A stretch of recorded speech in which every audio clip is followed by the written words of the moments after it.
Hey everybody, Death Metal Bard here. I've been sorry I haven't done any videos recently. I've been working on the streaming game that I do on Pelgrane Press's Twitch channel, Starbreakers. We play Thursdays, 7 to 9, sometimes 10.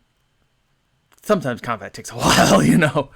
But I've been seeing a lot of videos talking about D&D's new license agreement, and honestly, I feel very, concerned about this.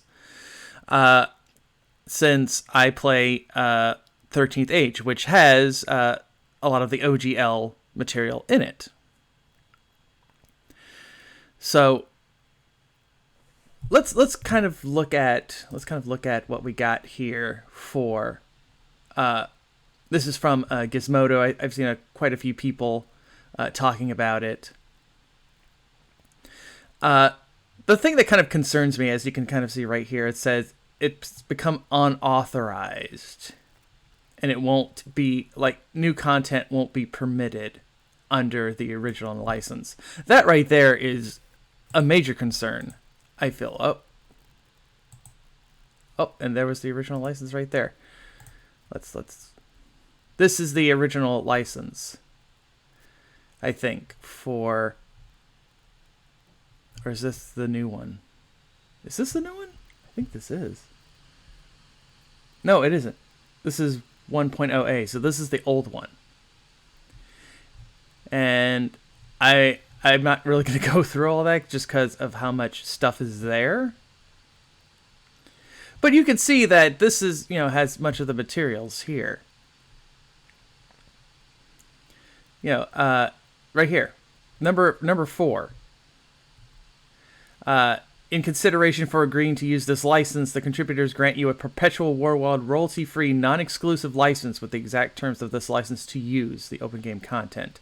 That right there, that line essentially saying that people like Paizo, like Cobalt Press, Pelgrane Press, 13th Age, all of these different game systems can use the mechanics of Dungeons and Dragons, but putting their own spins, their own interpretations on things, so long as it is not intellectual properties. That's why creatures like the Beholders, Mind Flayers, and such are not allowed.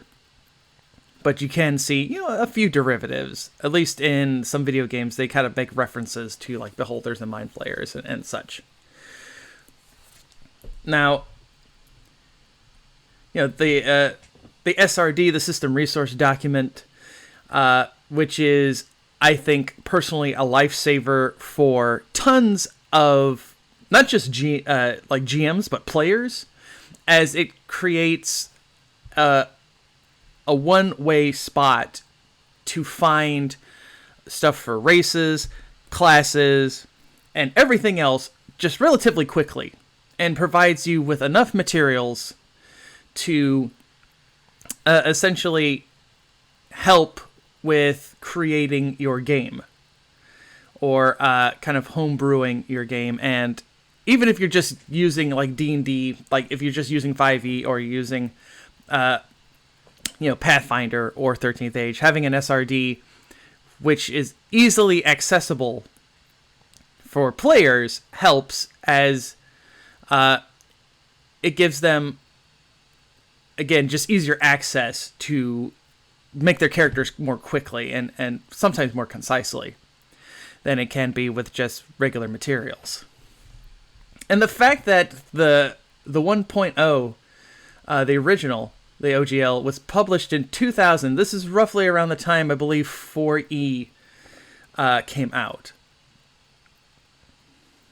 Or, no, I think it came out in, I think it was 3. I think 3. Third edition is when this came out. And, again, just the fact that, they released this game license and left it open for everybody. So you can have all these different people using the basic core mechanics of the system, but again, tweaking it and kind of adding their own little things and expanding the fantasy D20 system. And there's also game systems like Mutants and Masterminds, which uses a lot of the D&D basic mechanics. So there's tons of systems that have grown and have become their own niches in the the TTRPG markets because of it. So the fact that WotC developed a revised version of this for their new 1D&D thing, honestly, it boggles my mind. And some of it is kind of like, the fact that it's also 9,000 words long is insane. Mostly just because it's like, I bet most of that is just literal wishy-washy legalese that anybody like me, like your average Joe, we're not going to take the time to read over 9,000 words, at least not in one sitting. And again, like, just trying to make, there's a reason why, getting a little political here, there's a reason why bills are like 3,000 fucking pages long, and it's all wishy-washy nonsense. It's just because nobody ain't got time to read that, you know what I mean? And, it addresses, like it's saying here, it's addressing new technologies like blockchains and NFTs and all that stuff. I mean, fair enough, blockchain, NFTs, that sort of thing, that is most of the time a violation of, I think, intellectual properties. So I can understand that. And I don't want to get too much into like a strong stance against bigoted content, because really, that is a whole grain of worms that I'm not going to get into at the moment in time. But the biggest change, like this right here, it's saying that the 1.0A, which is the one that is the most recent one, this is the one that we use, it's no longer an authorized licensed agreement. So essentially what WotC is trying to do is they are trying to effectively denounce and effectively remove your access, your permissions to use their material to create your own stuff. And I think that's crazy. Because, again, Paizo, like it says here, Paizo, Cobalt Express, Green Ronin. Green Ronin does Mutants and Masterminds. Cobalt Press does a lot of 5e adventures and bestiaries. I have 3 of their books. Actually, I have more of their books because I bought Scarlet Citadel and Empire of the Ghouls for Christmas, actually. And Paizo, which I have Paizo's 2nd edition. I have the pocket edition of 1st edition Pathfinder. And I'm currently playing in a 2e version of Rise of the Rune Lords, and I've been enjoying it. It's, again, like 13th Age is my favorite RPG system, but I think Pathfinder 2 is probably my second.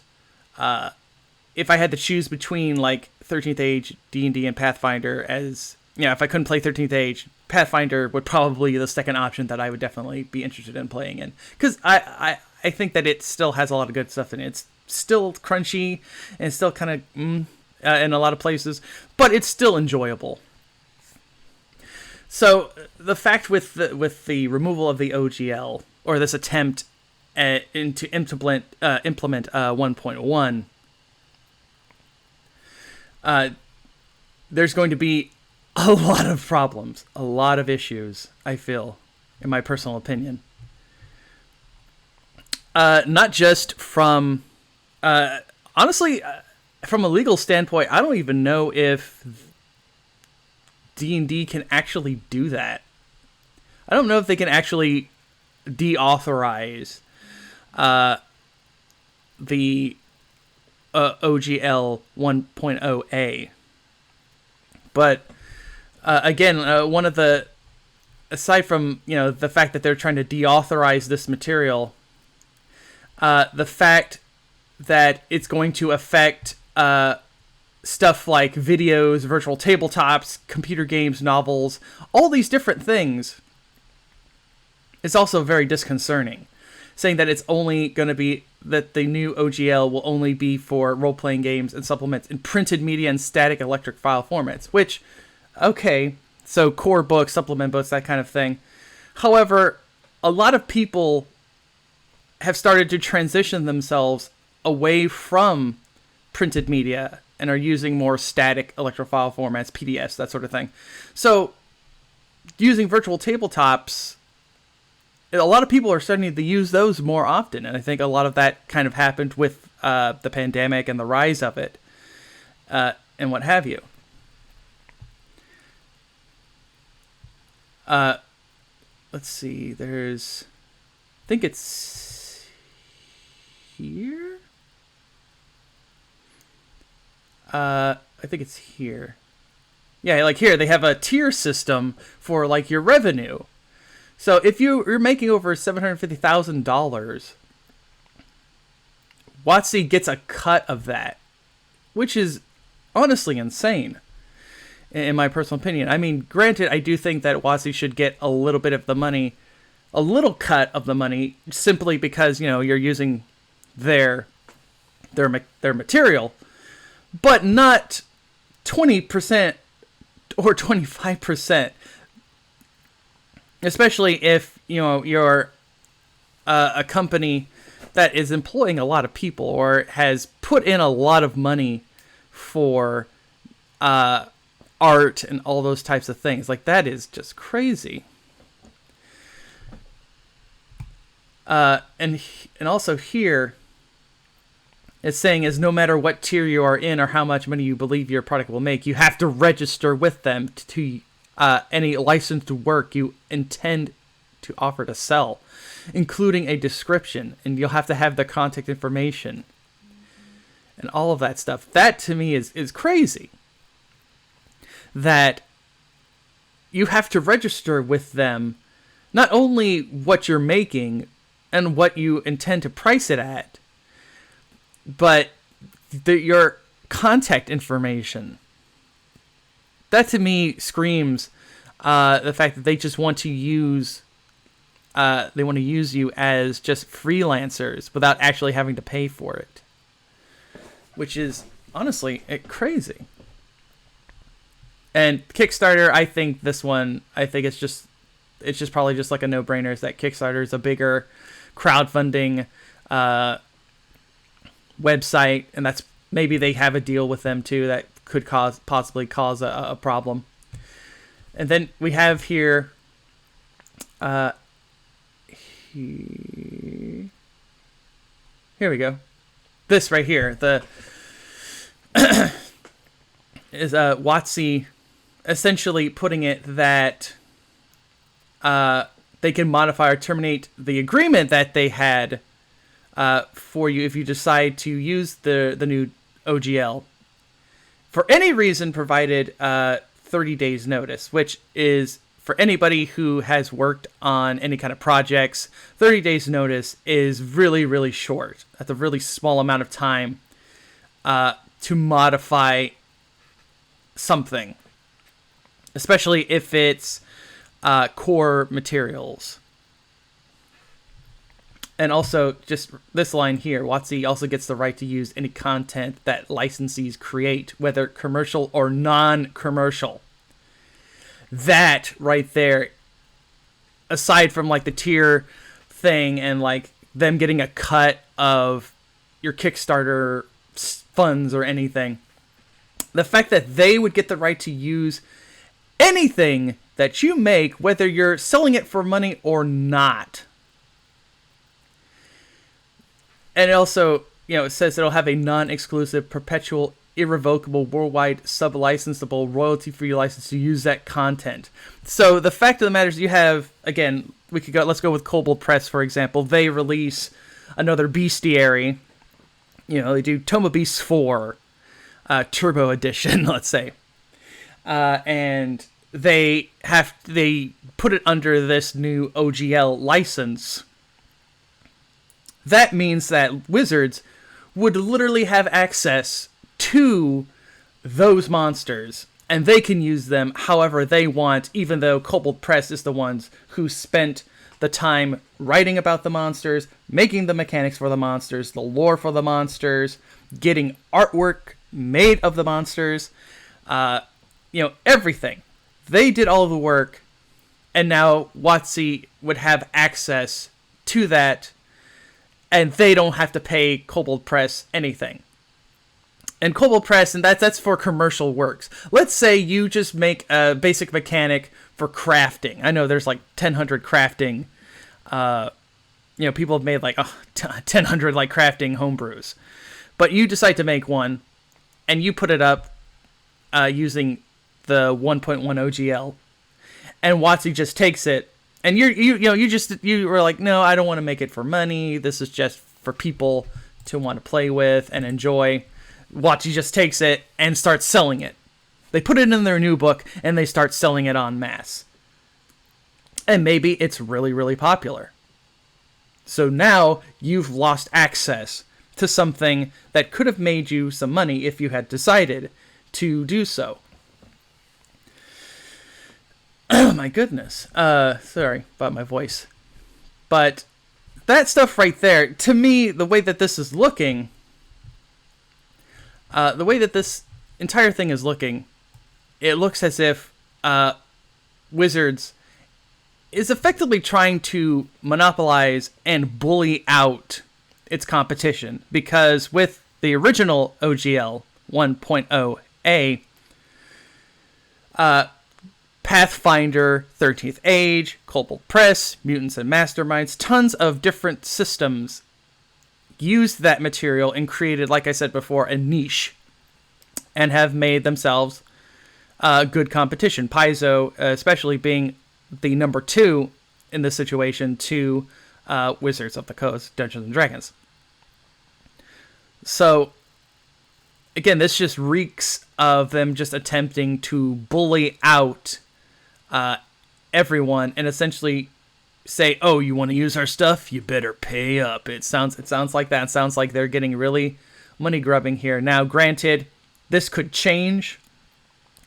A lot of other content creators who have talked about this have reviewed it, and they've said, if there's a big enough fuss to get people, by people, that they will change it, which I'm pretty 100% sure they're going to change a lot of stuff. I'm pretty sure they're going to change a lot of stuff due to the backlash that's happening. And with that, that's pretty much it. I know this was a very quick little video, but I hope that you enjoyed, and I'll try to do more videos when I can. Thank you. Rock on.